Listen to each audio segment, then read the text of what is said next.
Donc pour la petite histoire là, pour les petites infos, Singdam, donc qui veut dire le lion noir.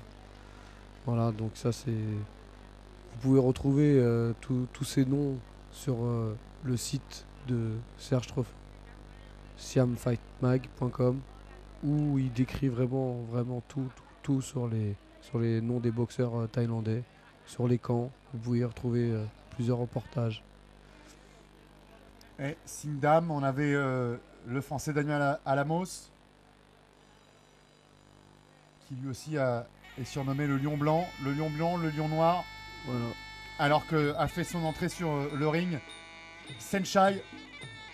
On disait tout à l'heure qu'il y avait un délai, vous nous expliquiez qu'il y avait un délai hein, entre chaque combat. On a l'impression que Senchai n'est pas soumis lui à cette règle. Hein. Bah, c'est-à-dire que cette chaille est très demandée, c'est-à-dire qu'il boxe pas que en Thaïlande. Donc c'est sûr que. Ah, vous n'irez pas me dire qu'il y a 21 jours entre chaque combat de Senchai en tout cas. Hein. Non, cette chaille non. Mais bon, c'est parce qu'il boxe pas tout le temps sur le territoire thaïlandais. Et pour preuve, il a combattu cette année un peu partout dans le monde. Il a combattu beaucoup de Français. Il a notamment rencontré en Italie Fabio Pinca. C'était au mois de janvier. Il a perdu face à Fabio Pinca lors du Yokao Extrême. En Italie donc. Et puis ensuite, il est venu en France au mois de juin dernier, rencontré à la Halle Carpentier lors de la première édition du Best of Siam le français Mehdi Zatou. Et il sera de retour dans quelques jours à Paris de nouveau, cette fois-ci pour affronter donc le plus thaïlandais actuellement des Français, Damien Alamos. Ce sera un énorme rendez-vous. Et si tant est que Senchai détrône ce soir Singdam, on aura tout simplement à Paris deux champions du Lumpini en cours, Voilà. en titre. Donc n'hésitez pas, ceux qui sont proches de Paris, de la banlieue parisienne, n'hésitez pas donc à venir nombreux au Best of Siam 2. Très très belle organisation de Jean-Charles Skarbowski, Hakim Dida et Kronksak qui vont nous proposer un super plateau. Ah, puis il y aura votre élève aussi, la petite perle Bobo Sako. Voilà, qui sera opposé donc au Thaïlandais Pechasawin Sitransferi. Hichem Shaibi, on l'a dit tout à l'heure. Aussi, qui sera donc opposé à Deshrit. Et puis le Turc. Yetkin Oskul, qui lui sera aussi opposé à un élève. Samad Payakaroun. Tout à fait. Voilà, et des combats franco-français, pas des moindres, puisque une revanche entre la relève Wendy française, Annonay, voilà, contre il y Ilodra. aura Raphaël qui devra confirmer donc sur ce combat. Ensuite, il y aura aussi Dusty Beaubrun contre Mohamed Kerish et Fabrice Delanon contre Fabrice Delanon qui boxera Bagdad Karbouchi aussi. Des jeunes boxeurs très talentueux qui feront un honneur de boxer ce soir-là au Best of Siam.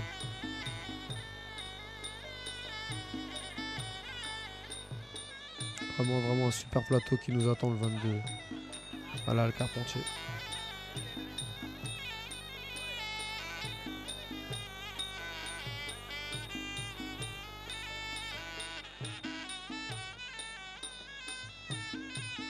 Et la ceinture autour de la taille de Singdam, ceinture acquise il y a quelques mois seulement, au mois de juin 2012. C'était contre Wanchalern. Dans cette catégorie donc des 135 livres. Mais Singdam avait déjà été évidemment champion auparavant en 130 livres. Et puis il avait été aussi champion de Thaïlande, vainqueur du tournoi Toyota. Un palmarès exceptionnel qui lui a valu en 2002 d'être élu meilleur combattant de l'année. Et en 2003, meilleur combattant du Lumpini. Voilà qui classe le bonhomme. Et sachez que ce soir, c'est la 5e rencontre entre ces deux boxeurs. Et en 2008.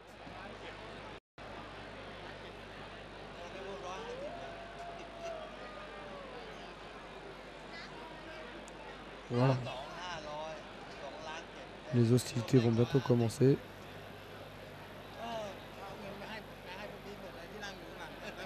Et cette fois-ci, plus que jamais, on voit la différence de morphologie. C'est de toute façon bien souvent le cas avec Senshai qui déjà est petit et ensuite évolue avec une telle amplitude dans les catégories qu'évidemment, à ce poids-là, il se retrouve face à des adversaires beaucoup plus grands. Et ça n'a jamais été un problème pour lui. Super trophée, hein, encore une fois, le trophée un peu de Et j'ai vu qu'il vous avait tapé dans l'œil celui-là. Mouet Boran, ouais, c'est un petit peu. C'est un petit peu, comment dire, la statue à l'effigie du Muay Thai, hein, Mouet Boran, ce qui est l'origine du Muay Thai. Ouais, c'est parti pour le premier round.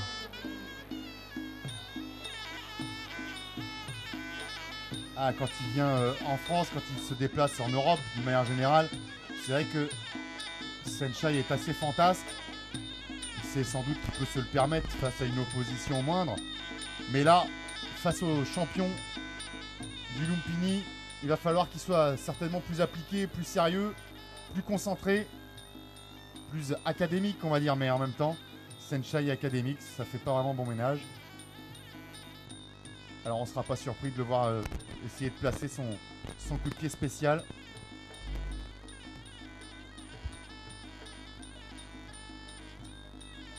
Senshai qu'on peut considérer comme l'encyclopédie du Muay Thai, car sur un combat il nous montre vraiment tout sur la boxe thaï. Ouais, et puis il apporte en plus une dimension comme, allez, si on devait faire une comparaison, c'est comme un Lionel Messi. Il y a une part de génie dans ce qu'il fait, hein. Il y a des choses que Zidane, seul lui peut faire. C'est un artiste, c'est plus qu'un champion. C'est le Zidane de la boxe thaï. Voilà. Voilà, retrait voilà. buste, magnifique. Voilà. Un roseau. Avec et en plus, toujours il est des là petites pour assurer le mimiques. spectacle. Voilà. Hein, ouais. On a eu Pet Bunchu tout à l'heure, qui doit être à peu près l'antithèse de Senshai. Efficace, mais pas très beau à voir. Et avec Senshai, parfois il sacrifie même un peu trop au spectacle, on lui reproche. Et il lui est arrivé d'ailleurs de perdre des combats, tout simplement parce qu'il avait d'abord décidé d'amuser la galerie. Et puis aussi parce que monsieur a quand même une très haute opinion de lui-même. Ouais, très fumeux. Parfois, son pire ennemi, c'est lui. Ouais, c'est qu'il sait tout faire surtout. Il s'adapte vraiment à toute situation.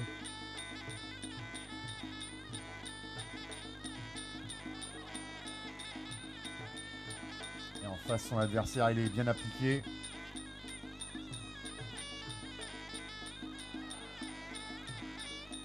Et ce qui est dingue, voilà, c'est que Senshai, il a beau être plus petit, quand il lève la jambe, eh ben, il arrive à atteindre la tête de son adversaire.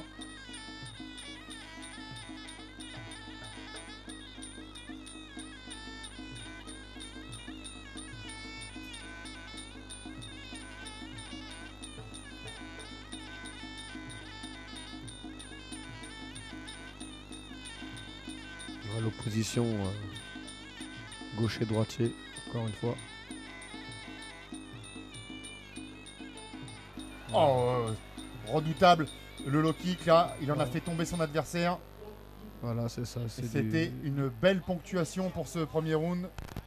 Du Senshai tout craché, voilà. On sait pas d'où ça vient, on sait pas où ça va arriver. L'artiste. L'artiste du Muay Thai.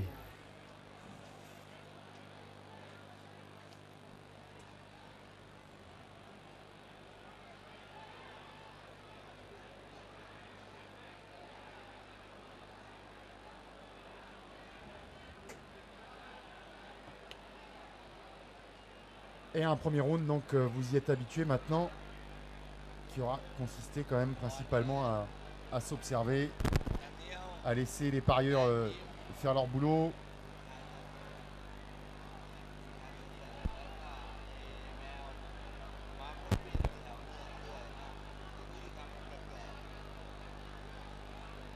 Ah, c'est vraiment le point d'orgue de la soirée. Avoir Senshai pour un titre du Lumpini de surcroît.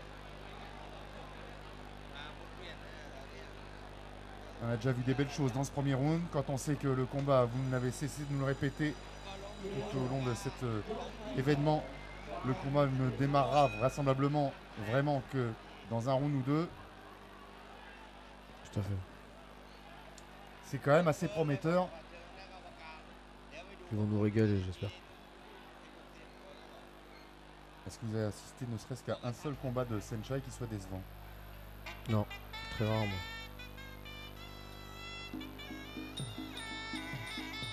Ah mais c'est à lui de faire le boulot. Certes, c'est celui qui a le plus d'aura, de plus de rayonnement. Mais le champion en titre, c'est Sindam, il ne faut pas s'y tromper. Ouais, qui fait un bon travail à distance. Hein. Il travaille bien avec sa jambe arrière.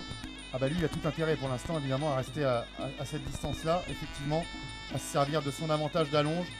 On voit, il va vite aussi.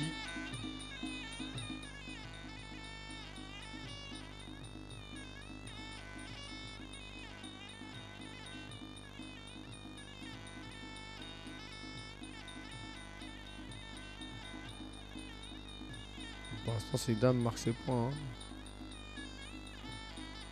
Sa jambe arrière.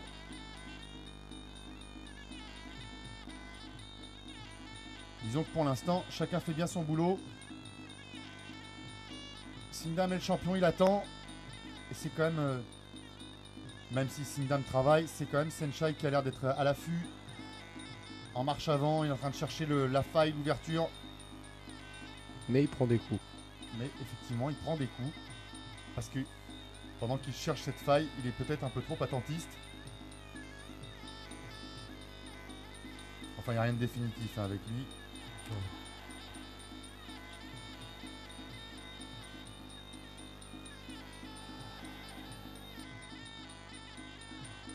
Oh ouais, on s'est retrait du buste. Magnifique. C'est vraiment un boxeur très très fin, Senshai. Oh là là, et encore là. Il a échappé à la guillotine. C'est vraiment le combattant insaisissable.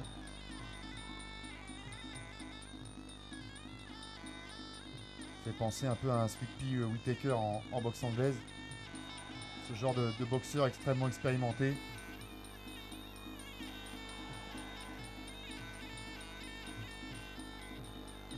Encore une fois. Ah oui, non, pour l'instant, il n'y a pas un seul high kick qui soit passé.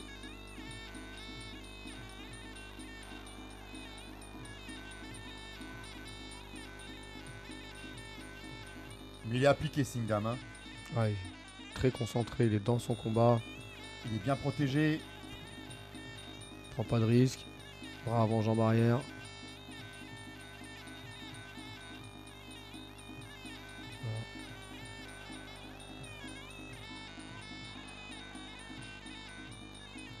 Et on sent hein, toute la puissance dans ses middle. Heureusement bloqué par Senshai.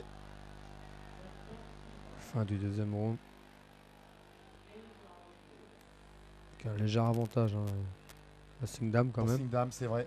Qui, Pour l'instant, il n'y a vraiment pas de qui a quoi lui marqué retirer. plus de points avec sa jambe arrière hein, quand même. Des middle qui n'ont pas été bloqués par Senshai.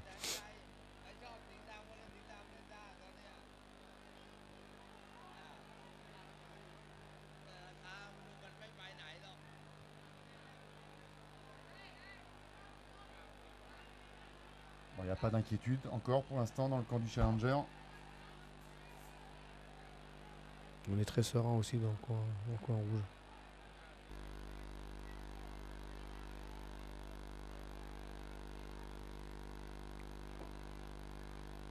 Le troisième round, ce fameux troisième round où les boxeurs se lâchent plus. À 3 victoires à 2 en 5 rencontres, c'est dire quand même si les deux combattants sont de niveau sensiblement égal. En fait, à ce niveau-là, c'est même pas la technique, je veux dire, c'est le poids en fait. Parce que c'est pas une catégorie c'est pas la catégorie de Senshai. Senshai est beaucoup plus léger d'habitude. Là, Sindam, c'est plus la catégorie de Sindam hein, pour cette ceinture. Donc c'est vrai que Senshai est un peu désavantagé sur ce combat-là en vérité. Hein. Et même à la pesée, il était quand même plus léger hier. On le voit sur les coups, c'est pas pareil. Voilà, à ce niveau-là, c'est C'est ça qui ça joue sur ça.